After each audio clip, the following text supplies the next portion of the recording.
네, 오늘은 2021년 6월 6일 교회에서는 성령 강림 후 제2주입니다. 그리고 현충일입니다. 코로나가 오래 지속되고 있어서 힘드신 상황에서도 또 비대면이 어색하지만 이렇게 예배를 드리면서 성령께서 도와주시는 믿음의 승리의 길로 함께 나가기를 소원합니다. 오늘의 말씀은 요한복음 3장 1절로 8절 말씀입니다. 그런데 바리새인 중에 니고데모라 하는 사람이 있으니 유대인의 지도자라. 그가 밤에 예수께 와서 이르되 랍비여 우리가 당신은 하나님께로부터 오신 선생인 줄 아나이다. 하나님이 함께 하시지 아니하시면 당신이 행하시는 이 표적을 아무도 할 수 없음이니이다. 예수께서 대답하여 이르시되 진실로 진실로 내게 이르노니 사람이 거듭나지 아니하면 하나님의 나라를 볼 수 없느니라. 니고데모가 이르되 사람이 늙으면 어떻게 날 수 있사옵나이까? 두 번째 모태에 들어갔다가 날 수 있사옵나이까? 예수께서 대답하시되 진실로 진실로 내게 이르노니 사람이 물과 성령으로 나지 아니하면 하나님의 나라에 들어갈 수 없느니라. 육으로 난 것은 육이요 영으로 난 것은 영이니 내가 내게 거듭나야 하겠다 하는 말을 놀랍게 여기지 말라. 바람이 임의로 불매 내가 그 소리는 들어도 어디서 와서 어디로 가는지 알지 못하나니 성령으로 난 사람도 다 그러하니라. 주님의 복음 말씀입니다. 네, 오늘은 요한복음의 니고데모 이야기입니다. 니고데모는 예수님을 존경하고 또 예수님을 마음속으로 좋아했던 것 같습니다. 비록 겉으로는 사회적인 위치가 있고 체면이 있고 또 여러 가지 살펴야 될 게 있어서 예수님을 따라다니지는 못했어도 여러 소문을 듣고 마음으로는 이미 예수님에게 호감을 가지고 있고 예수님에게 신뢰를 가지고 있었던 사람인 것 같습니다. 그래서 니고데모가 다른 사람이 안 볼 때 예수님을 찾아와서 은밀하게 자기의 속마음을 보이는 것처럼 예수님을 뵙고 싶었습니다. 그런데 오늘 본문 말씀을 보면 예수님께서는 보자마자 예수님에게 잘 해드리고 싶은 니고데모에게 아주 단호하게 말씀하십니다. 예수께서 대답하여 이르시되 진실로 진실로 내게 이르노니 사람이 거듭나지 아니하면 하나님의 나라를 볼 수 없느니라. 마치 너는 거듭나지 못했다. 보자마자 이렇게 책망하시는 것 같은 말씀입니다. 요한복음에서 자주 보게 되는 이런 장면을 성경학자들은 오해 테크닉 혹은 충격 요법이라고 이렇게 부릅니다. 예수님이 제자들에게 빈들에 5,000명, 10,000명 이렇게 날이 저물어 배고픈 사람들을 놓고 어떻게 했으면 좋겠냐? 어떻게 하라는 말입니까? 제자들이 당황하고요. 어떤 때는 또 예수님께서는 사마리아 여인에게 내가 주는 생수는 목마르지 아니할 거다. 이런 말씀을 해서 그게 무슨 뜻입니까? 이렇게 당황하기도 하고요. 나사로 같은 경우는 예수님께서 위독하다, 죽었다 하는 소식을 들으시면서도 일부러 그러시는 것처럼 늦게 가셔서 눈물이 쏟아지고 슬픈데도 불구하고 내가 부활을 믿느냐. 그러니까 그 여동생들도 똑같이 슬픈 가운데서 네, 나중에 종말에 가서는 부활할 줄로 믿습니다. 이런 대답들을 하도록 그렇게 예수님께서는 좀 어색하고 당황스럽고 충격을 받을 만한 그런 이야기들도 하십니다. 여러분 그 얘기도 아시죠? 이 성전을 허물어라. 내가 3일 만에 다시 짓겠다. 46년 동안 지은 성전을 그렇게 말씀하셔서 놀라게 한 적도 있었습니다. 그거를 요한복음에서는 7가지 표적이 나타날 적마다 7가지 예수께서 나는 빛이요 나는 생명의 떡이요 나는 길이요 진리요 생명이요 라고 말씀하실 적마다 그런 충격요법이 있곤 했습니다. 예수님이 말씀하시는 것을 잘 알아듣지 못하고 이해하기 쉽지 않았다는 말씀입니다.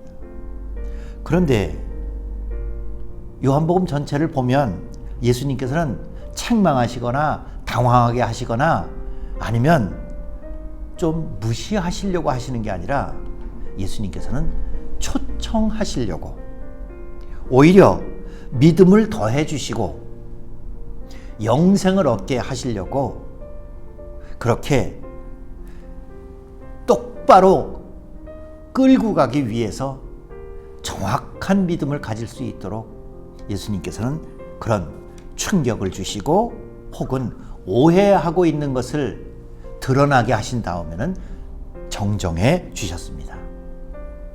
이제 니고데모가 좋은 마음으로 왔는데 네가 거듭나지 않으면 하나님 나라를 볼 수 없느니라. 이 말씀을 니고데모는 듣고 당황을 하지요. 그래서 여기에 충격을 받습니다. 그리고 오해를 합니다. 니고데모가 이르되 사람이 늙으면 어떻게 날 수 있사옵나이까? 두 번째 모태에 들어갔다가 날 수 있사옵나이까? 니고데모는 자기가 생각하는 다시 태어나는 것, 자기가 알고 있는, 자기가 자동적으로 머릿속에서 나오는 것을 이야기합니다. 어떻게 어머니 뱃속에 다시 들어갔다 나옵니까? 그런데 예수님께서 말씀하신 다시 나다, 거듭나다, 새로 탄생하고 새로 시작하고 새 생명으로 살아갈 수 있다. 이런 말씀을 하시는 것은 육체에 관한 얘기가 아니라 영혼에 관한 얘기였습니다. 그래서 육으로 난 것은 육이요 영으로 난 것은 영이니라 말씀을 하시면서 나는 이런 뜻에서 물과 성령으로 거듭나야 된다라고 얘기하는 것이다 라고 니고데모에게 가르쳐 주십니다. 그러므로 사람이 거듭나지 아니하면 하나님 나라를 볼 수 없느니라 하는 뜻은 하나님 나라를 볼 수 없다. 그거는 하나님 나라를 깨달을 수 없다. 이해할 수 없다. 이렇게 봐도 그것을 알아차리지 못할 수 있다 하는 그런 뜻입니다.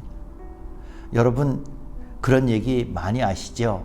손가락으로 달을 가리키는데 자기야 저 달 참 멋있지 그랬더니 그걸 쳐다보면서 자기 손가락에 매니큐어한 거 진짜 예쁘다. 아니 달을 가리키기 위해서 했는데 손가락을 보고 있는 거는 관심이 다른 데 있기 때문입니다.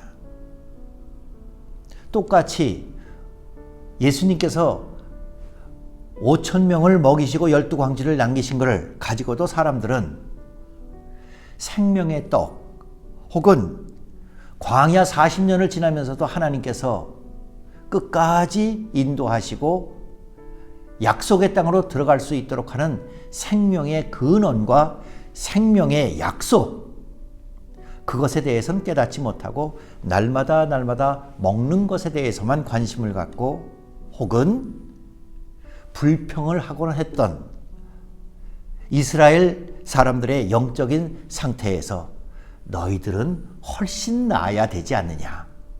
그러므로 떡을 먹고 배부른 것이 아니라 내가 생명의 떡인 것을 깨달으라. 그렇게 예수님은 말씀하고 계십니다. 요한복음에 나오는 7가지 표적을 다 보면서도 그렇지요. 나면서 소경이 된 자에게 누구 죄 때문에 이렇게 됐습니까? 하고 묻는 것도 예수님이 하시고자 하시는 일은 못 보던 사람이 보고 새 생명을 얻을 수 있도록 인도해 주시고 치유해 주실 수 있는 분이 하나님이면 하실 수 있습니다. 그런데 하나님께서 나를 보내서 그 일을 하게 하신다. 하나님은 너희들 가운데 나를 보내셨다. 너희와 하나님께서는 지금 함께하고 계시다. 이런 말씀을 공표하고 계시는 겁니다. 그런데도 사람들은 표적을 보면 하나님이면 하실 수 있습니다. 하나님이 하신 일입니다. 그런데 나하고는 별로 상관이 없고 내 사정에는 해당이 되는 것 같지가 않습니다. 나도 하나님이 하시면 가능하다고 믿지만 나는 현재 형편에서 저는 갇혀있고 벗어날 수가 없고 하나님은 되지만 저는 안 됩니다. 여러분 38년 된 병자 베데스다 못가 있던 사람의 이야기도 아시죠? 예수님이 낫고 싶으냐라고 물으시니까 예, 낫고 싶습니다. 이렇게 대답하는 대신에 다른 사람이 나를 하나님의 기적 가운데, 하나님의 치유 가운데 하나님은 하실 수 있는데 나는 그럴 형편이 못 됩니다.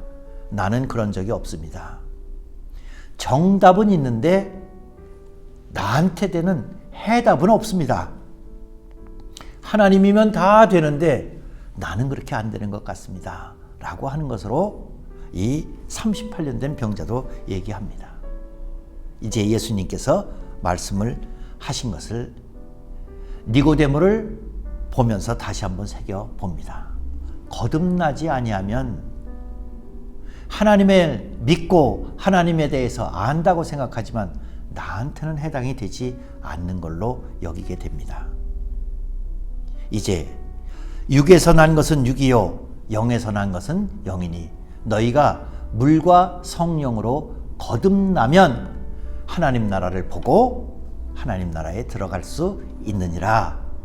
이렇게 니고데모는 예수님이 말씀하시는 것을 통해서 믿음의 세계로 초청을 받고 그 믿음의 세계 안에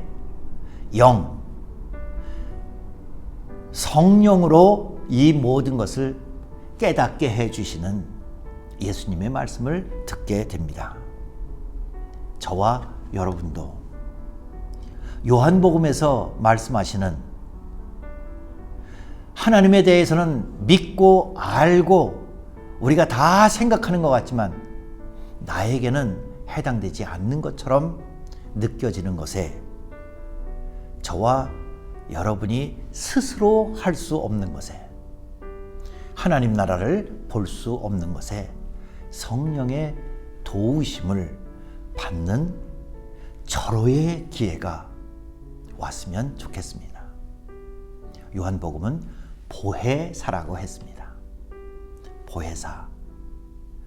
거듭나게 하시고 깨닫게 하시고 영적인 감동이 있게 하시고 영적인 힘과 능력을 얻을 수 있도록 우리 안에서 역사하시는 성령 말입니다.